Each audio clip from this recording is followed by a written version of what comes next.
What got you into music?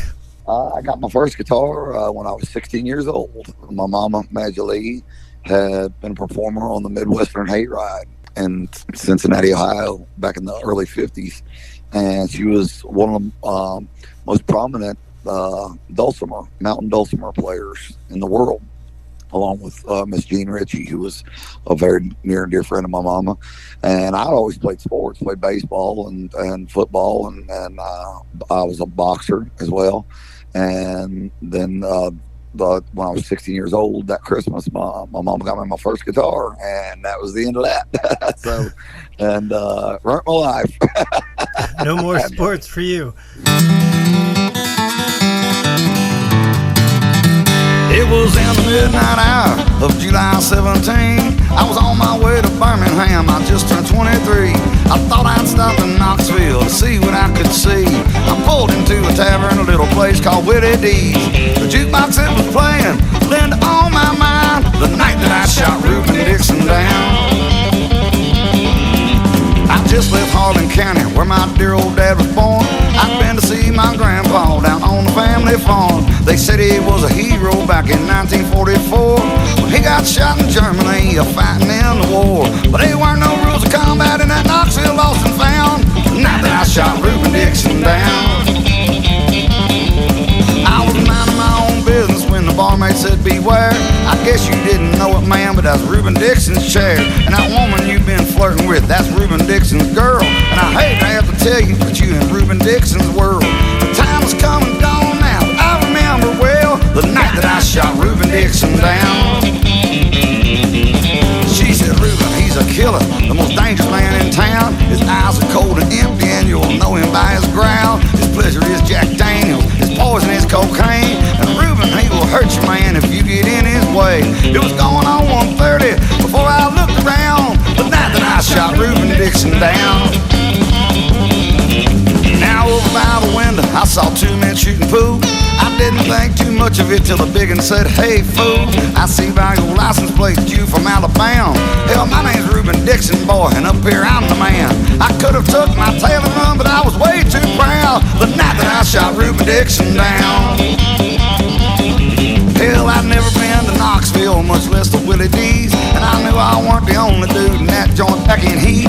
I should have gone to Birmingham, cause that's where I called home. I knew I was outnumbered, I knew I was alone. I knew I was in trouble, so I ordered up a round. But the night that I shot Reuben Dixon down.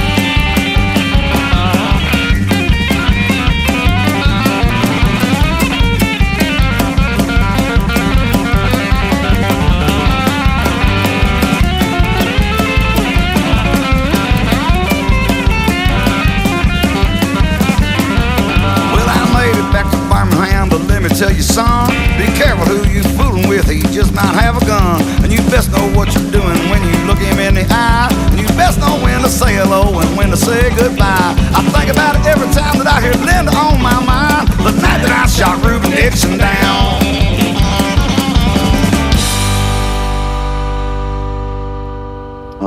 Started playing, a lot of the country and bluegrass and southern rock songs that I like, and I immediately started writing songs just because I had stuff already in my head and started. They weren't very good, but I was writing them right from the get-go. I kind of learned to write songs as I learned to play the guitar as well, together, hand in hand.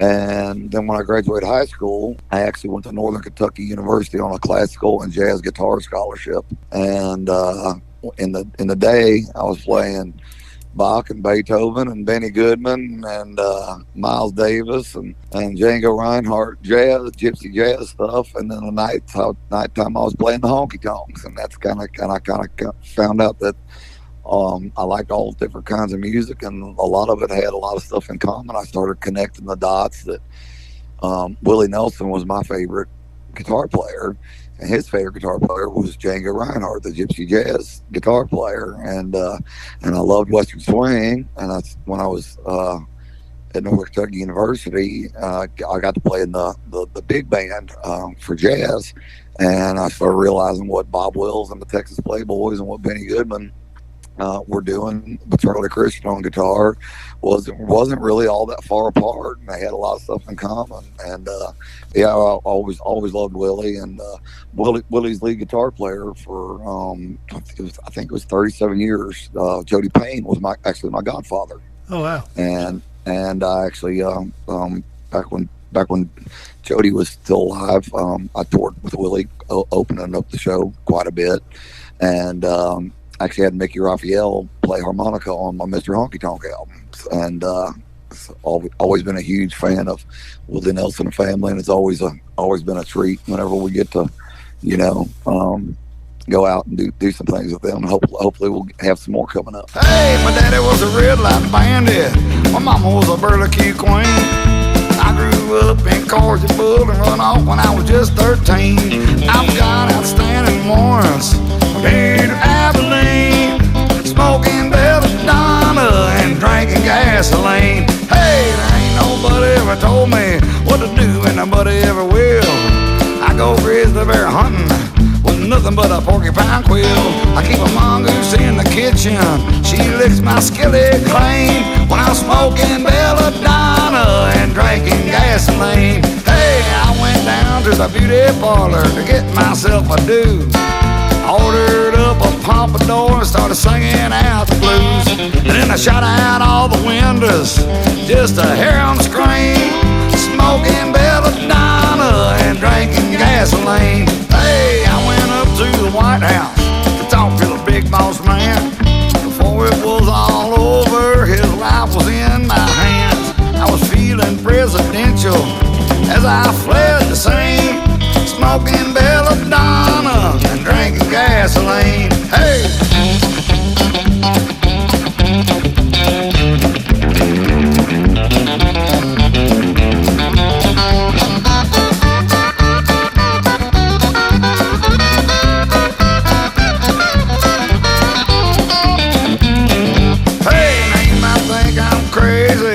Talking all this trash, but no chances can be taken on the wall ball cannon bash.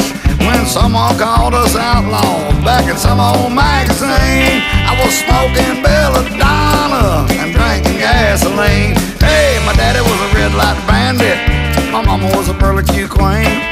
I grew up in Cordial and run off when I was just 13. I've got outstanding warrants here to Abilene, smoking belladonna and drinking gasoline.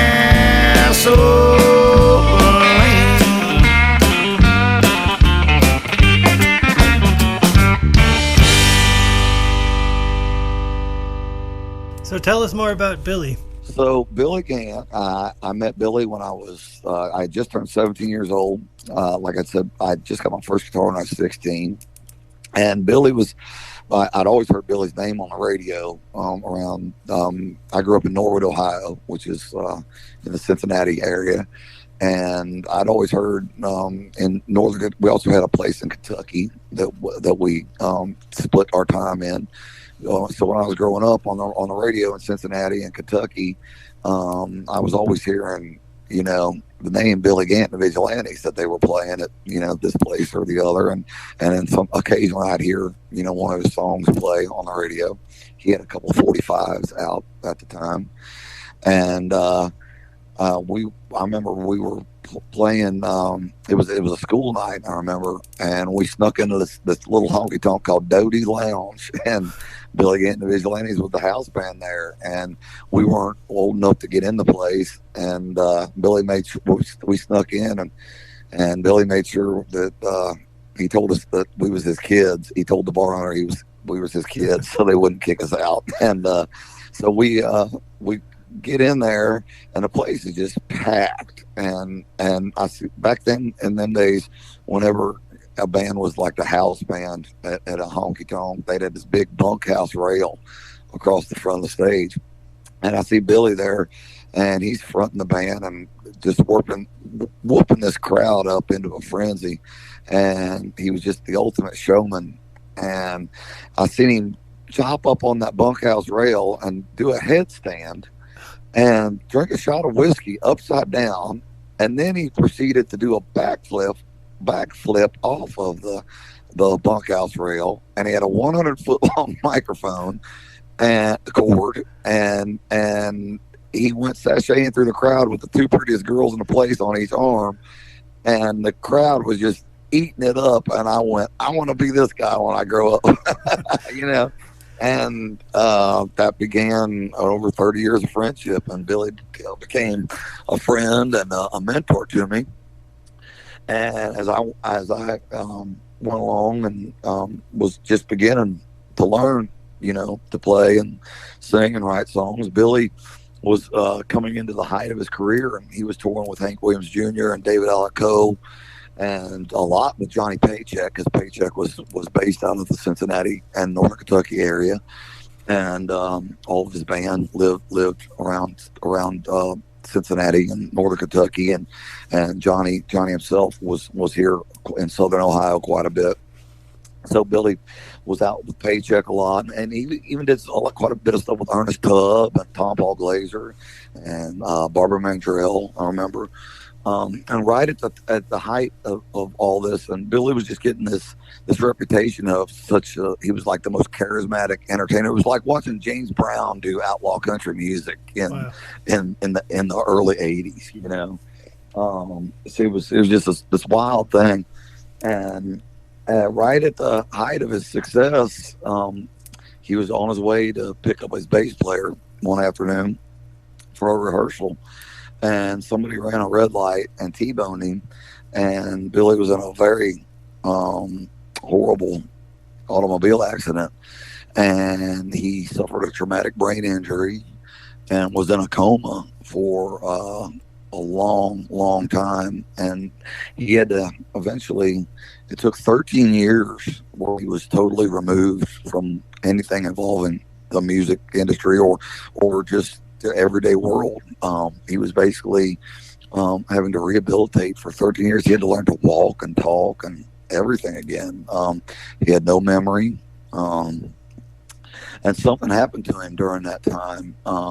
When he was recovering, he just became this prolific songwriter, and all of these characters that came out of his mind when he came out of the coma and the traumatic brain injury and everything, he just started writing, because he once he came out of all that, he realized he could no longer do the wild, crazy physical performances that the old Billy Gant had done, you know. And Billy says, he goes on record as saying that the old Billy Gant died in his arms, you know, while he was in that coma, and he prayed about it and came to the realization that he could still contribute to music, and he just started writing, and he would lock himself away for days and weeks at a time and do nothing, and barely eat or anything, and just write these songs, and all these characters evolved.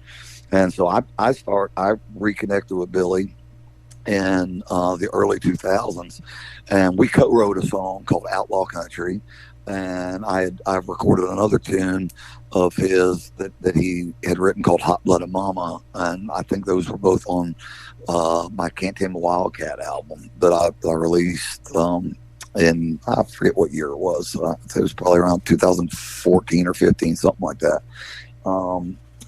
But I reconnected with Billy, though, well before that, in the early 2000s, way after he was coming back around, and I started hearing these songs. So I've been telling him for over 20 years that I was going to make, one of these days, I was going to make a whole album featuring all of his songs, similar to what Waylon Jennings did with Billy Joe Shaver with the Honky Tonk Heroes albums, you know. And finally, the stars and our schedules aligned, and the timing was never right until it was, and that time was now. And so we got the first album of Billy Gant songs, No God in Juarez, put together, and I got a new band out of it, and we just kind of been trucking along from there. But that's kind of the way it all went.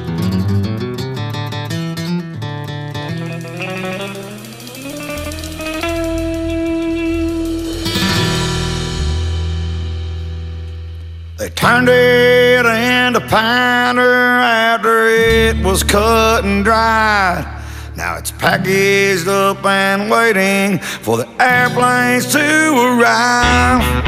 The overlord is passing word down to El Capitan. He said there is no God in Juarez.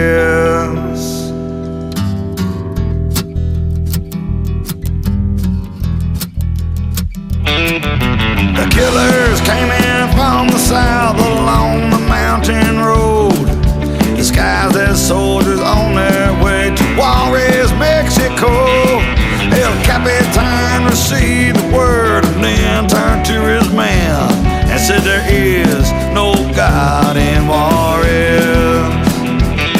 Too young to know the value of life or of God's saving grace, Benito was just 12 years old, no hair grew on his face. Following El Capitan with no fear of regret, for there is no God in Juarez. Time has come to show the world that we are all brave men. Just do what you've been trained to do, exclaimed El Capitan, and follow me into the streets where killing is no sin and there is no God in Juarez. Benito raised his rifle and he fired off a round. Then he emptied out the magazine and stood there for a while. Underneath his breath he whispered what was in his head and said there is no God in Juarez.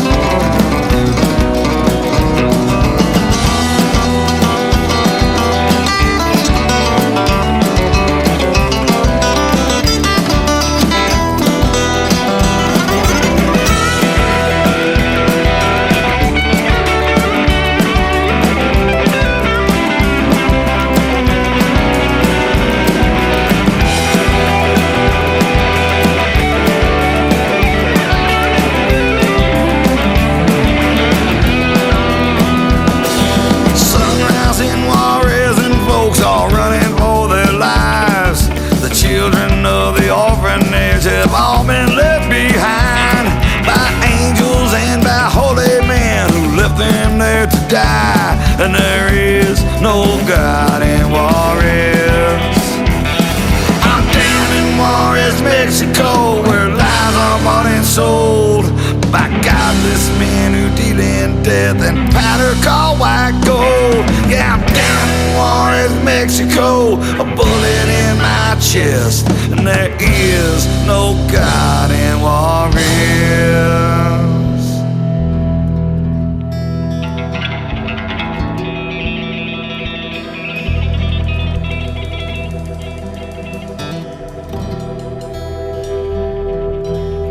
Out of South America, a plane is flying low.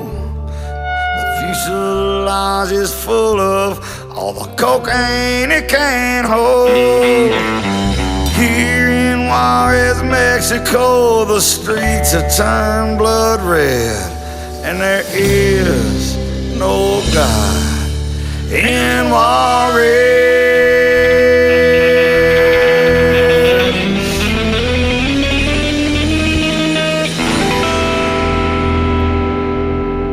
Where can people find you on the internet? DallasMoore.com is my official website, and then I run all of my own social media. So if you find me on Facebook, Instagram, or Twitter, that's me you're talking to.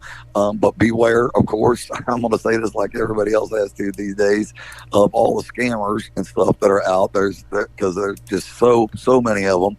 But I'm proudly run all of my own social media and website and stuff. So if you're actually on there, you are directly talking to me.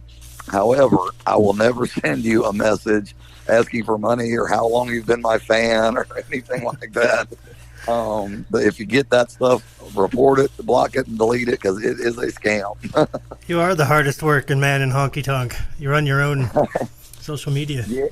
Yeah. They say it takes a village. Most people have a team to do it, and I guess maybe that's where my multiple personalities come into play. I wear a lot of different hats. Nick Giese on lead guitar, and Nick also he co-produced the album with me, and along with Brian DeBruler, who's the president of Soul Records and my partner in crime. But Nick also is an artist, and he hand painted the album cover for No God Juarez, and it's actually a scene out of the song from the title track. But yeah, Nick Giese on lead guitar. But I had the same guitar player for 27 years, my best friend, Lucky Chuck Morpurgo, and he passed away from cancer on November 4th of 2021. And during 2021, after he had got his diagnosis and got sick, Nick had been playing with David Allan Coe, and Nick was at that time playing with David, but David was kind of winding down, and it was right before he, quit touring. I had taken an extended hiatus, to say the very least. And Nick was, when Chuck got sick, Nick stepped up, and he's been right by my side ever since. I kind of put together a little super group of some friends of mine who we've been around each other for years, but they were always playing in somebody else's band. Mike Bernal from Austin, Texas, joined up on drums, and for 13 years he played drums for Dale Watson, and he also did a couple years playing with Gary P. Nunn, as well as his own band, Mike and the Burnalls, which are a fantastic group. They play a residency at Seaboys in Austin, Texas every Sunday night. And Brother Paul Priest, who came from the bluegrass world, he was a veteran of the bluegrass world, playing with the likes of the Osborne Brothers and Jimmy Martin, and several appearances on the Grand Ole Opry. And then he had his own group, which was kind of a country rock outfit out of Kentucky, called Jericho Woods, and they had several albums out. And after they had kind of called it quits, Paul all of a sudden became available, and so Paul Priest came on board and has been touring with us on bass and also on harmony vocals and stuff. So it was, we were the core of the band, and we also had Mike Owens, who's been with me on harmonica for I think 15 years now. And the only person outside who wasn't a member of the new version of the Dallas Moore Band that we brought in was the great Ricky Nye, who's a world-renowned boogie-woogie piano style player, who actually began his career playing in Billie Gant's band, Billie Gant and the Vigilantes. So it kind of came full circle the way everything came around, and we gathered these musicians in the studio and cut this album, and then we set off, and I think our first gig after making that was playing the Bristol Rhythm and Roots Festival, which was our first appearance there. We'd been trying to get into Bristol for I think 15 years, and last year was our first time. And that was our first official gig as those members being the Dallas Moore Band. So it's been kind of a whirlwind. Here comes Mr. Honky Tonk. He's all wound up tonight. He'll drink, dance, and shoot some pool, and probably start a fight. He'll rub some folks the wrong way, but he's my old best friend. Here comes Mr. Honky Tonk again. Out there on the dance floor, he's got the girls lined up. He don't know how to two-step, but he sure can cut a rug. He's got a whiskey chaser, and she's chasing him around. Tonight it looks like Mr. Honky Tonk ain't slowing down. Mr. Honky Tonk, he's all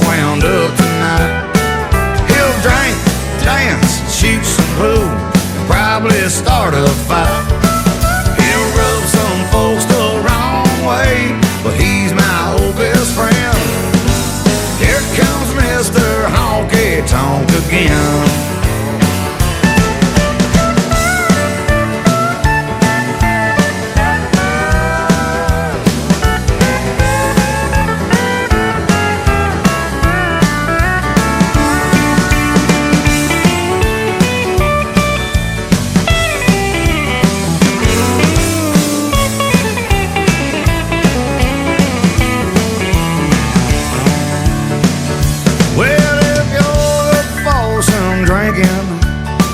He's the man to know. All night long he's buying rounds and putting on a show, dropping quarters down the old jukebox so he can sing. Mr. Honky Tonk, well, he's still the ballroom king. Here comes Mr. Honky Tonk, he's all